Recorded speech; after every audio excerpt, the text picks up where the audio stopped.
Hola, yo soy Puccini, soy la mascota de Dalia y hablaremos sobre los perros y los humanos. Como todos saben, los humanos nos pueden hacer muchos favores, entonces ellos nos pueden hacer las cosas que nosotros no podemos hacer, como bañarnos, cortarnos las uñas y muchas cosas. Entonces, yo tengo una dueña que se llama Dalia y ella siempre me acaricia, me enseña a jugar juegos y me enseñó a jugar escondite. Soy muy maravilloso jugando escondite, me encanta jugar escondite con Dalia. Sí.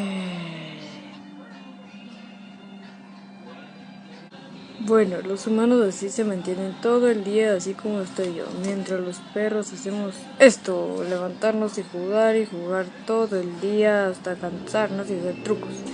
Mientras mi dueña está trabajando y casi nunca me pone atención. Pero ella es muy buena, siempre me cuida, me da de comer y muchas cosas más.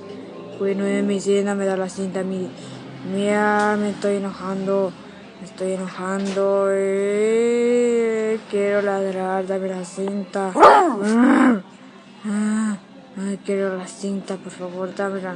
Bueno, sí, la cinta. Ese fue el video de hoy, así que les guste, pues denme me gusta, bye bye.